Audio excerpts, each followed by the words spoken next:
Welcome to another weekend here on the platform. My name is Sam Omatseye. I have a special guest today. He's none other than the governor of Akwa Ibom State, Udom Emmanuel.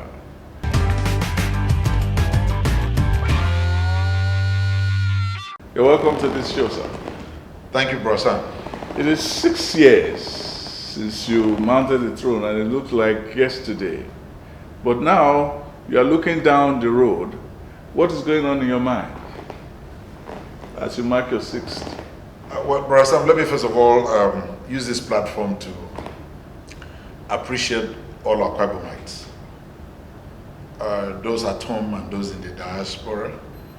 I've gotten tremendous support from my people, building up from campaigns to elections. In the 2 times that I campaigned to be elected into this office, they've given me tremendous support. And even after that, my people have really stood by me, and I don't take that for granted. I just want to use this platform to appreciate my people and tell them that I owe them my service. And after God is my people. And I really want to tell them that I'm here to serve them, and I appreciate God's strength so far in the past 6 years of what God has used us to do. It's been a very trying moment. It's not easy. Within 6 years, 2 major recessions, then capped it all with the global pandemic in over 1 year now. And I can only turn around, look around and say, God has been faithful. God is ever faithful, ever sure. God has really been faithful in helping and strengthening us. There are times it just feels as if, oh, why this time? But you can't question God. God said so that in a time like this, He chose some of us to be in the saddle. And I really want to thank God. But looking around, if you say what's in my mind, if I empty all my mind, I'm sure we'll buy up the entire TV time for more than 24 hours. What is in my mind is my people, my people, my people. That's the way I put it. Why am I saying so? There's nothing I do in line with, how we are being led to do it. That is not about my people. I'm a governor who has been here to serve full time. And when I say full time, no distraction. And also I will say that I'm a governor on a mission. And you say if you're somebody on a mission, you cannot easily be distracted. So that's why with all the antics of, just a tiny fraction of, people trying to distract us, get out of the way, we remain focused so that we can go on our plan, because it's a very difficult time that the whole world is facing. So it's a very challenging time for leadership, but you don't take your eye off the ball at any point in time. So still trying to, redefine, trying to reappraise in this period of this trying moment. Mind you, you also have a guiding leadership book. There's nothing that is happening today that did not happen before. There's no situation we'll face today as a people that others have not faced before. So you have a reference point. When it happened at this time, what did the leaders do at that point in time? So that will guide you. You might not lift it 100%, but that will guide you seriously to really, really know what steps to take, what to do.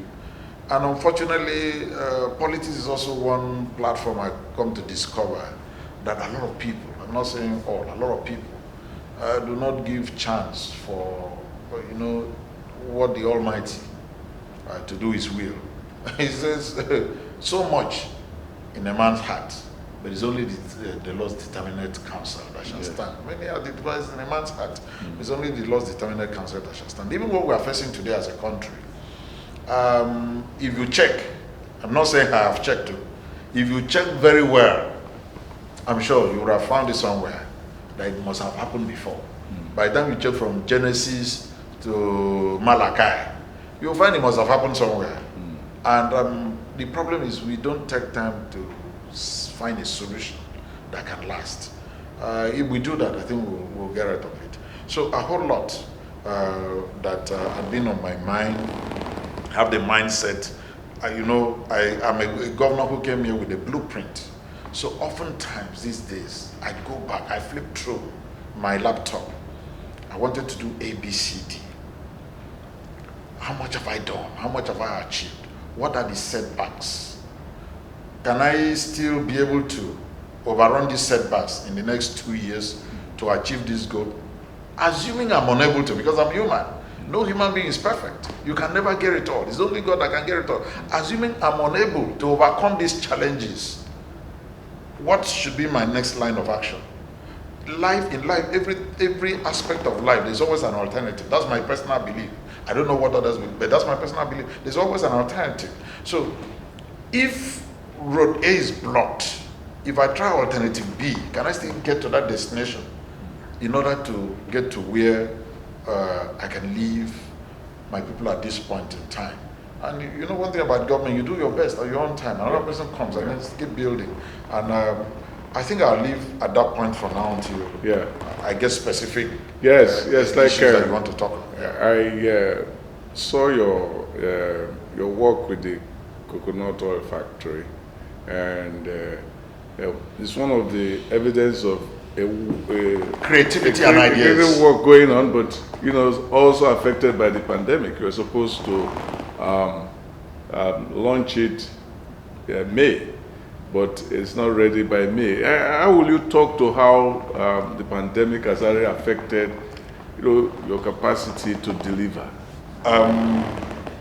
In all honesty, the pandemic had really slowed us down extremely. We're on a very high level speed, because the whole world is governed by ideas. We came here with a whole lot of ideas to implement, not necessarily money. I can bet my certificate that what we've put on ground is far in excess of the money we've received. When I say money we receive, once you get the money, take out the salaries, the pensions, and what in government they call the first line charge. Check how much is left, and then compare with what we've done on ground in terms of capital project, infrastructure, and the rest of them. Even soft infrastructure that you cannot easily pick up. Training, youth capacity building, and so many other things. Check those soft infrastructure and then arrow. So the pandemic had really affected us. You just made a mention specifically about our virgin coconut oil refinery. If I can just give you a little background, it is one of the visions of this government that you can never, I repeat, you can never see it replicate anywhere in Africa.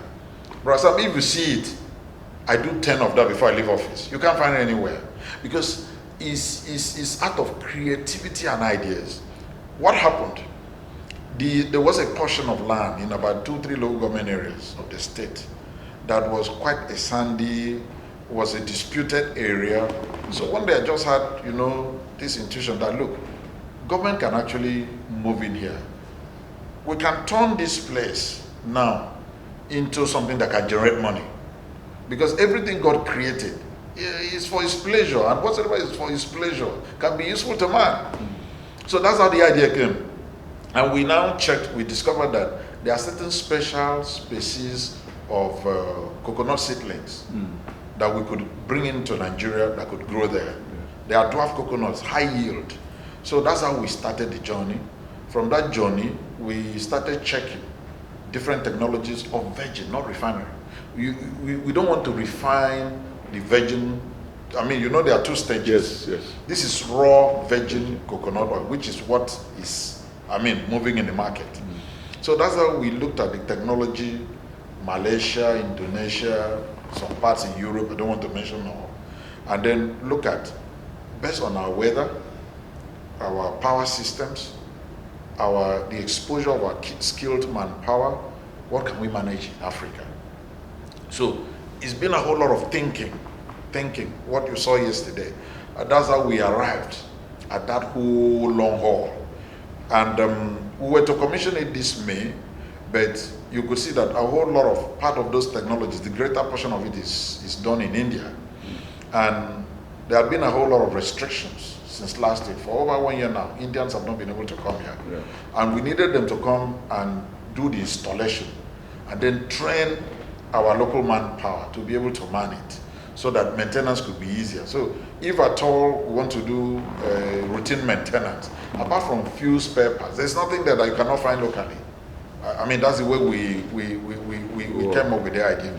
So we couldn't do that because there were a whole lot of delays. Even the ports were closed for a long period of time. Yes. So even when we were bringing in the manufacturing line, it got so delayed at the port for close to 6 months. We couldn't clear, I mean, in order to bring it for installation. After the clearance now at the port, the Indians are not available to help us. Other technologies like the Malaysian aspect, you can see we are working on something. Yeah. The ones from Europe, you could see Europeans were there yesterday. But those aspects that's supposed to be an input from the, Indian technology, where we have some setbacks. Not only that, it even affected even our healthcare, because whether we like it or not, a whole lot of equipment, what you use in healthcare, we don't manufacture them in Nigeria. Like the syringe factory? Not the syringe, in terms of our secondary healthcare system. Okay. If you check, we were on a mission in every federal constituency in this state. You go walking, you will have at least one major general hospital refurbished by this administration that will meet the standard in terms of equipment, in terms of manpower, in terms of service of any of such general hospitals you can find anywhere. Let me even stay in Africa, let me put it that way. And then if you go to a specialty hospital, is it the ICU, which the whole world had come to acclaim? Even people who are in teaching hospitals acclaim that that's the best they found so far around this area. We are not known to be making so much noise. I was interviewed at a radio program 2 weeks ago. I told them, some of us, we are known for execution. We are not known for noise making. And you can't be good at two. If you execute so much, you talk less and just go on execute. And what Nigerians need today is somebody who can execute. Not somebody who, so much noise have not helped in the past. So put something in the ground, let the whole economy benefit from it. I think that's what we are doing. But I'm just praying, because we're to bring in 26 containers of medical equipment. And additional, after we brought in, everything in total, during my last interview with you, everything in total was to be between 50 and 55. Yes. So we did half. The other half, out of 26, only 6 had come in. So we are still expecting close to 20. Because in terms of beds, we want to make everything there 21st century equipment, motorized beds. That's why you could see us every day. We are shouting, we are lunging, we are collaborating in what we call the power for all. Because we believe that we should be able to link those general hospitals to an upgrade. Since we generate electricity, we generate 150 megawatts every day. And then we build a whole lot of substations. So we also want to link this. You could see, in terms of what we're doing, one development will lead to another, will lead to another, will lead to another. They are all interwoven. So you cannot just sit back and say, oh, I just want to look at hospitals. When you look at hospitals, how will you get power to power the equipment you're bringing? What about the manpower? What about other things? What about consumables? All infrastructures are absolutely connected, yeah. You see, in the area of consumable, that's when you mention syringes. But Sam, why will we challenge to go into syringe manufacturing? Nigerians, we consume. I'm not so good in telling you, but I assume, based on my experience from the private sector, I assume as a country we don't consume less than 6 billion syringes every year as a country. And do you know whose economy we're enriching? The East, the Far East. And these things are not rocket sciences. What do we need to make syringes? Polypropylene. So, and this one, Indorama in Port Harcourt will do it. We have a whole lot that our petrochemicals, methanol plants could have done it. That's why, as a state, we're encouraging the quantum petrochemicals that was to be set up here. Yes. We had to encourage them a whole lot. So these are things that minor raw materials could actually produce. But you could see that we lost so much in terms of foreign exchange. Are people going to be importing common syringes from China? So we're challenged. The same way, Brother Sam, I know we are going to come to that now. We're challenged.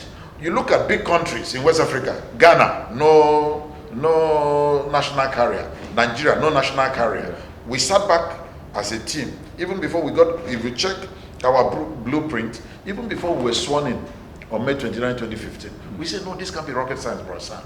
What is in running? Do people running other airlines, do they have two heads?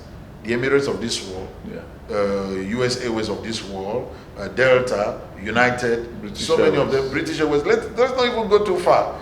In Africa, the best airline in Africa is Ethiopian Airlines. Ethiopian, sorry. And I read somewhere, if I'm wrong, probably it's the write-up that is wrong. I'm quoting a write-up I read somewhere, that those guys make a minimum profit of $2 billion every year. Bro, some $2 billion every year. If I pump that into education system alone in Nigeria, will create a whole lot of impact. That's profitable, not talking about turnover. So if these people could, I know the margin is thin, and we have a lot of challenges, especially in terms of foreign exchange, because you got everything about an airline is denominated in foreign currency. Yes. So we are challenged with foreign exchange, availability, and even the exchange rate. Judging from how much we are charging compared to what they charge there, an average of 1 hour flight in US, which you know very well, can be less than $575 if you are buying much earlier. If you walk across the counter to buy, you can pay over $800. Of course. Convert $800 as 500 and see what we are paying in Nigeria. The arithmetic is yours. I don't want to go into that. So the challenges that I said, but by and large, as government, there's no government on planet Earth, Brother Sam, that does not subsidize something. I'm not saying all of something, at least as social services, at least for people to have better means of living. So it's a whole lot we could talk about, but let me just pause again until you come. The question will be, many people will ask, we've done what could be described as entrepreneurial. I mean, this has been, for a large part, a civil service state. Absolutely. And you have brought a lot of entrepreneurial energy into the proceedings. The question is, when you leave, how can we guarantee sustainability? Because enterprises are believed to be private-oriented, not government. Brother Sam, if you remember our Management 101, they taught us what they call 7 A's of management. One of which is what we call shared values, culture.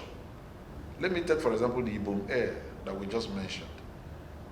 We are trying to put a culture in place that even if the next administration comes, you can't break that culture. It's one of the most difficult things to break. It's culture. And if you see when people are comparing Africans, they keep talking about culture. In management, it's what we call shared values. It will be extremely to break. And that's why I made a promise to my people by this weekend, by next weekend, by end of May, let me be specific in case people listen to me much after this period. By end of May, we are adding 2 brand new Airbus 220-300 series on a wait list, at least to service Lagos, Abuja, then Abuja, Uyo, trying to test the market. Because when you're talking about in terms of aviation business, the latest in aircraft manufacturing is A220. That's why you are finding an Airbus in Canada. That wasn't the original. I don't want to go into that now in this short time that we have. When you talk to me specifically about aviation development, I'll take you on that. So it will be extremely difficult because you see, we are looking at a total approach. It's not just about the airline, the aircraft. You can see we are doing what we call full aviation development. From the airport, if you get to our airport, see where we came in from in 2015, and then compared to the airport you're seeing today, you know that we are going somewhere. Then look at our terminal building. I bet my certificate on it. If when we finish, you have a terminal building in West Africa. You know me, I'm not used to boasting. I would have said in the whole of Africa. You have a terminal building in West Africa that is smarter. Mind my word. You know what is selling this there on global space is smart. Yeah, everything is smart. You have a terminal building that is smarter than what we are putting up at airport in Uyo. Brother Sam, I'll break that one and build another one immediately. I'll build it and build another one to conform to the one, but I just want to guarantee you that you can't find. So it's a global, it's a total approach, it's a total concept. So we are doing fully what we call aviation development, from the terminal building to the fuel dump to to the taxiway, then to the airline. And then we build. And now from there we go into what I call the training school for man capacity development. So we develop what we call aviation training, institute, where we also develop manpower capacity. We must be known for something. And I believe we can get it there. And we can also get it done. So whether next administration comes in or not, it will be very difficult to break the culture of Ibom Air. And before we get to that point, we would have gotten at least the number of aircraft that can make them generate enough revenue for them not to rely on government. Because the essence of setting up this business is not to rely on government, but rather to help create employment for our people, if not for any other thing, break even. Let them break even. At least we would have benefited economically. Mind you, what they eat inside that aircraft is from Akwa Ibom. Yeah. Even the water they drink in that aircraft, the water factory is in Akwa Ibom. So whatsoever, so many things, the costumes, everything there. If you look at, the entire complete value chain of what we are providing in terms of aviation development, is a whole lot, and it helps stimulate the economy of the whole state. So that's what we are looking at. So at the end of the day, it's a win-win situation. I mean, I want to leave at that, but also be rest assured, Akwa Ibom had always been lucky with who sits on this seat. I can bet it. God will give us somebody that will sit after me, that will also be entrepreneurial in approach. Almost as if you knew where I was going to. We'll be entrepreneurial in approach. We'll be very, very entrepreneurial in approach. Because, Brother Sam, you see, let me say something here. I like to copy things that help any economy. Brother Sam, let's get back. When we were in secondary school, we used to wear playtime sandals to school. Yes. Cortina. Yes. All those things were made in Nigeria. They were made by either Bata or Leonards. Yes. Then if you remember very well, when we were quite young, if you are in secondary school, you want to iron, and your iron is not working well, your colleagues will yab you that it's Abamed. It's Abamed, yes. It's Abamed. Yes. And at the same time, if they say it's not Abamed, if you say you didn't buy it in Nigeria, they say it's Taiwan. Taiwan, yes. What we used to call Taiwan is those people now you are calling Asian tigers. Exactly. Today, where is Lena? Where is Bata? Where are those Cortina playtime shoes that we used to wear to school? Philips. The iron we were using in secondary school then were manufactured by Philips. Philips was at Ajota in Lagos. So we had our own, even though generally everywhere in Nigeria at that time they were saying Aba made, but we understood what that meant. That meant that it was locally made in Nigeria, or compared to what was made in Far East, then we used to call it Taiwan. Yes. There was no difference between whether it was China.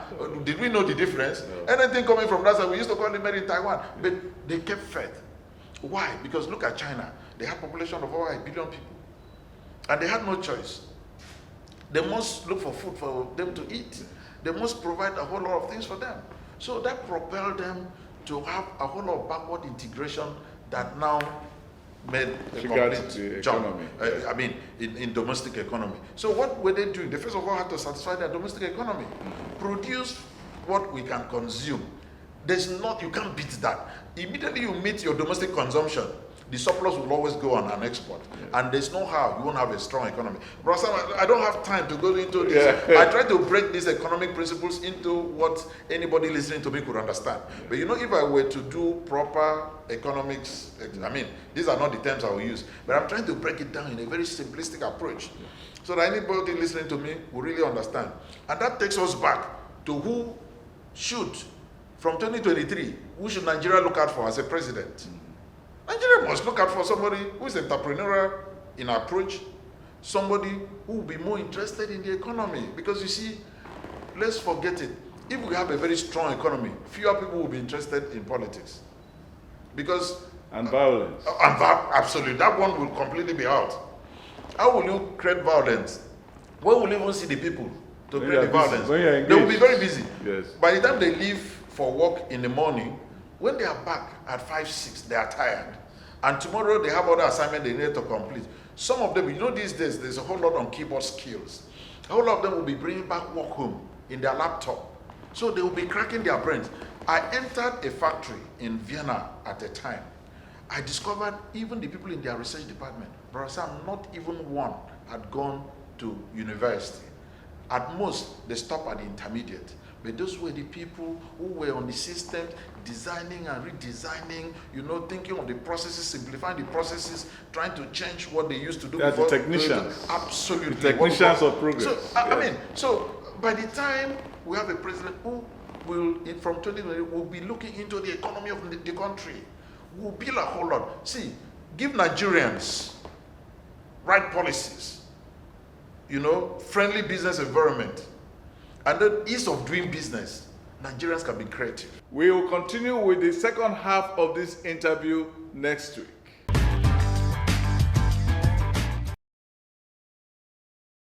You cannot pray, Leah, like many now, who see their God as the luxury, that did not hear their cry before a slash of dagger. No squeal rang through the kidnapper's lair. Amen is too far in the sentence. Even the poor in the street can't shout hallelujah, but you can, though can't.